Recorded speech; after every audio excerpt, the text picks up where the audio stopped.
Since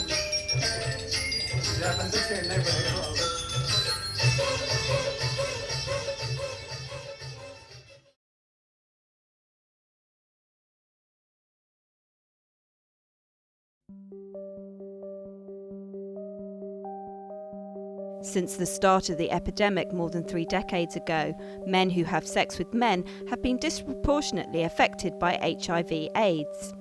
One of the key factors contributing to their vulnerability are penal codes and legislation that criminalise same-sex sexual behaviour and serve as a barrier to achieving fundamental human rights and undermining effective HIV interventions. For many years, widespread police abuse of frontline HIV/AIDS prevention workers in India undermined the efforts to contain one of the worst epidemics in the world. In 2001, in Lucknow, Uttar Pradesh, police raided the offices of 2 NGOs running HIV programs with men who have sex with men and arrested 4 workers. We were beaten publicly when we were taken to jail, and for 10 days in the beginning we were denied drinking water. They made sure that we don't get drinking water for the first 10 days. Even after those 10 days, we were denied basic amenities. For 47 days we did not get proper cooked food. The hygiene condition was very bad.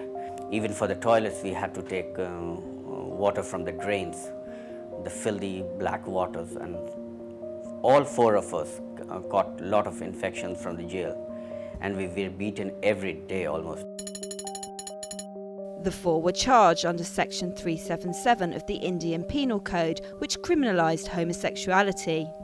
It gave a huge momentum. It brought the issue out in public. Before that, Section 377 was thought to be targeting only those people who were engaged in sex and caught having sex. But after that, it was seen as that the section can be used to harass anybody who is involved having sex, doing any kind of prevention work with these populations, community-based organization or not, but anybody can be arrested and anybody can be harassed using this section.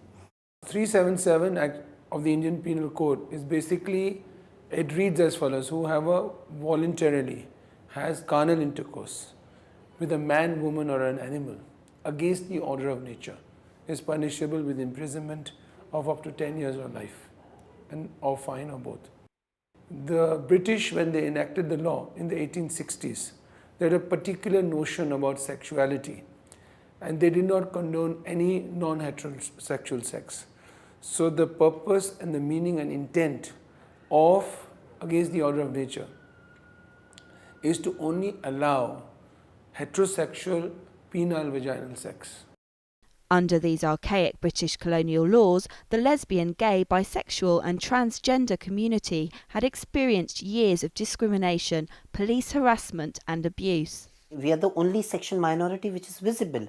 Visibility adds a lot of stigma, and that makes us the stigma and vulnerability right even from the cops, because we become an easy target. So sometimes laws like Section 377, soliciting laws and other laws are used as a mere way to convict us and our community. Unless we really address the legal environment and try to correct it, try to make it more benign, more friendly to the people concerned, we will not be able to really provide those services to the people. So even from a purely public health point of view, we need to correct the laws. Otherwise, I think we will not be able to provide those optimum level of services. Punitive laws essentially have a chilling effect on interventions. By chilling effect, what I mean is that they create an environment where people cannot seek information, and information is key to HIV prevention, and that's where the real impediment lies. In the HIV/AIDS epidemic itself, we had enough data to show that the vulnerability of people, men who have sex with men and sex workers, and there were a certain category of population groups due to their own lifestyle or other vulnerabilities were more susceptible to HIV infection, and we had to reach out to them. The Lucknow arrest helped to focus the efforts of the lesbian, gay, bisexual and transgender community to work with lawmakers, civil society, opinion leaders and the Ministry of Health to create a movement calling for a reading down of Section 377 of the Indian Penal Code. It catalysed a change that strengthened civil society and also brought the issue to attention in the mainstream. We also needed to have an enemy that everybody could focus on, like, which was a common threat to the entire community. 377 provided that focus very perfectly.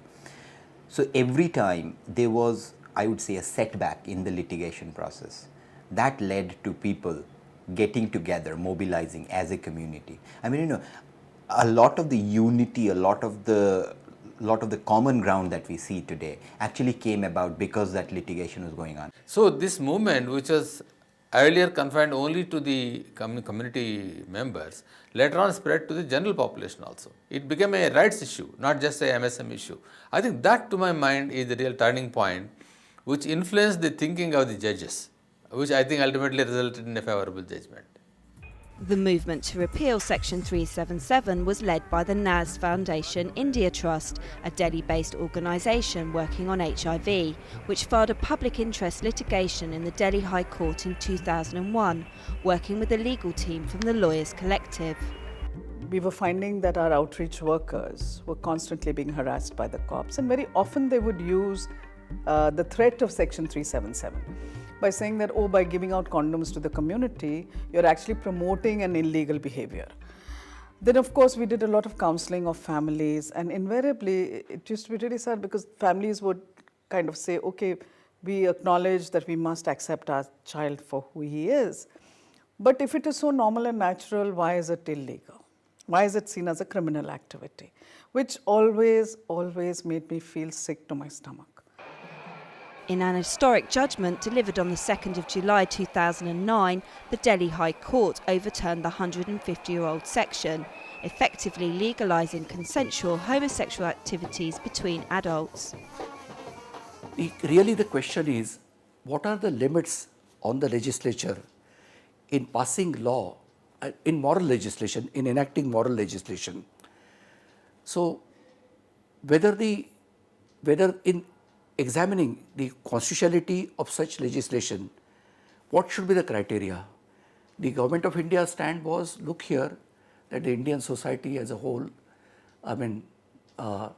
or by majority, disapprove this deviation in sexual behavior, and therefore it really reflects the view of the majority, and therefore it is based on public morality. So we said no, it must satisfy the test of constitutional morality, meaning thereby that it should be in consonance with the principles of the various fundamental rights enshrined in the Constitution. The judgment is in many ways a community authored judgment, and the words of the community find a place within the judgment itself. I think the key point to note is when you read the judgment, you get a sense that the judges are remarkably empathetic to the suffering of lesbian, gay, bisexual and transgender persons. They narrate instances of violation faced by LGBT persons. The reading down of Section 377 is still to be upheld by the Indian Supreme Court, but it has already created a huge change in Indian society. But there is still more to do. I think we still have to go a long way. We still have to go a long way because I think one court judgment doesn't alter the field scenario at all. We still find so much of stigma attached to the same-sex relation between men. And you talk to a common person on the streets or even a person who is well educated, still you find a different type of reaction in them. The notion of freedom or liberty is integral to most constitutions around the world, and it's very essential that the notion of liberty or freedom apply universally to all people, including lesbian, gay, bisexual and transgender persons. And the progress of a country can be measured by the way it's able to treat its citizens regardless of their sexual orientation or gender identity.